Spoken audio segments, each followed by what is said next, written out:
Now, over time, as Gordon's network developed, more and more people came to know Gordon, and this is the work that we do. We tie people together.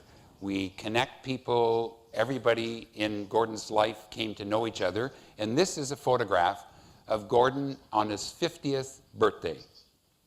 Now, this is a man who 3 years earlier had nobody in his life except for his father. Now, he has people in his life who love him, who care about him, who help him with money, who help him make decisions, who helped him move out of his father's home into his own apartment. Can you imagine the peace of mind that his father feels at knowing that there are people in his son's life who will treat him with respect, who will treat him with love, and who could possibly be the eyes and ears, the arms and legs of the father when the father is no longer around?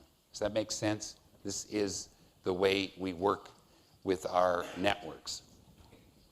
Now, when dreams start for somebody, and this is often a big challenge for people who are socially isolated, is they have stopped dreaming. But once you ignite the dream, new dreams emerge as well. And one of the dreams that Gordon had was to be around young children. He had never had any brothers and sisters, so he had no nieces and no nephews. And so the man in the red shirt got to know Gordon because he also had a horse at the stables.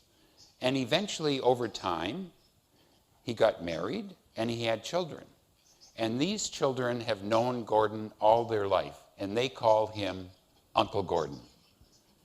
And he is the man who comes over for dinner every Sunday, who goes to movies, who takes them to the park and pushes them on the swings. So another dream has been fulfilled for Gordon. But Gordon didn't stop there, and nobody stops once they begin dreaming. A new dream emerged for Gordon. Gordon told our facilitator that he would like to be Santa Claus. You know Santa Claus? I know you know about Santa Claus here in Tokyo and in Japan. Christmas decorations are all over the place.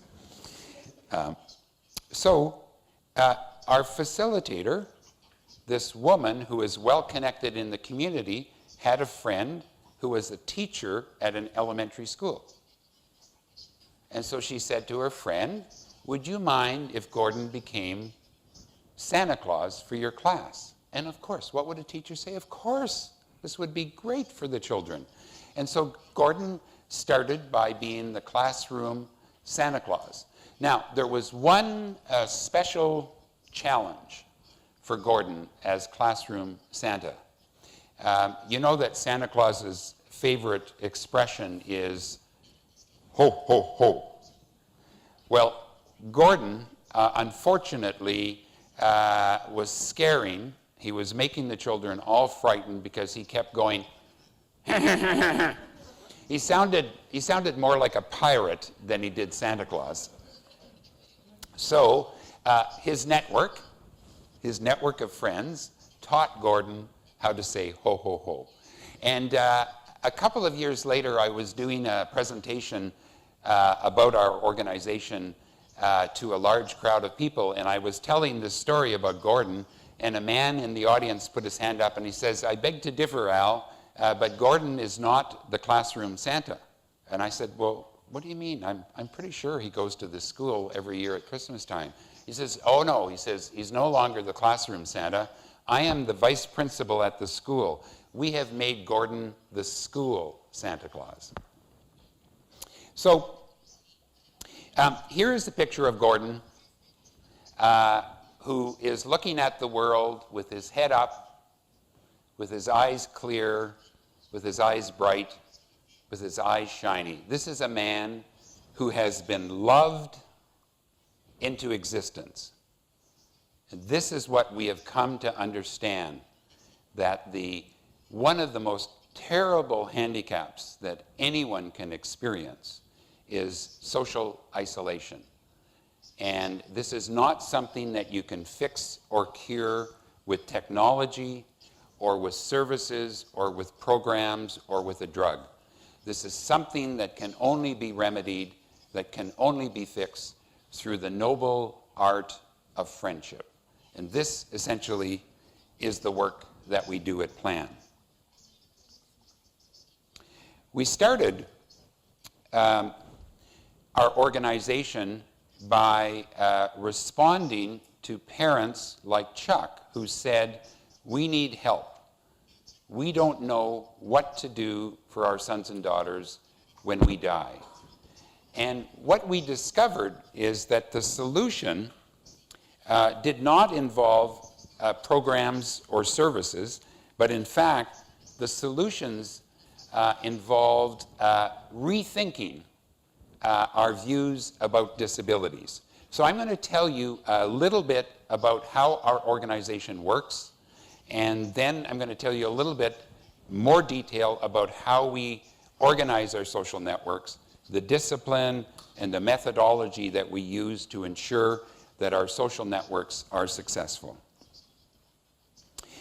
First of all, I must tell you that the 4 guiding principles or values that our organization is governed by. And these were created by parents who wanted to make sure that the social, the emotional, the psychological, and the spiritual well-being of their sons and daughters was paid attention to.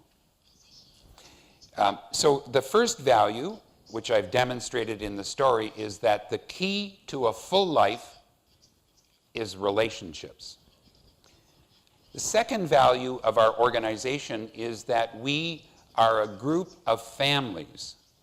We want the direction of the future well-being of our sons and daughters, of people with disabilities, to be directed by parents. We do not want them to be taken over by professional service providers. So this is very much a movement of advocates, of consumers who want to maintain control. The third value that we had is that we believed that in order to be successful with our work, we had to be independent of government funding.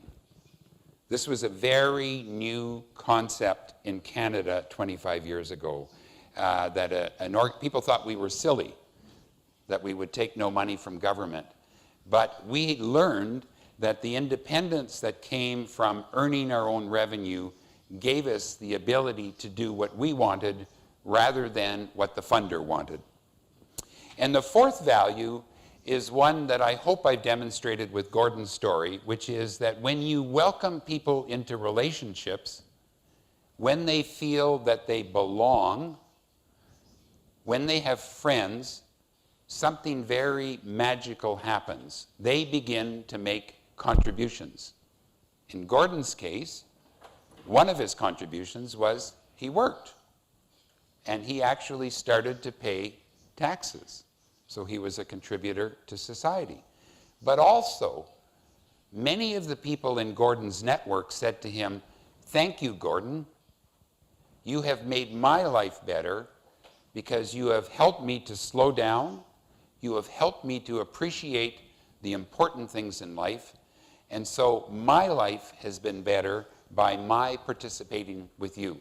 So this is a very important concept, that from relationships comes contribution, and when we contribute, society looks at us as a contributing member of society, as a full citizen. So these are the values that have governed our organization.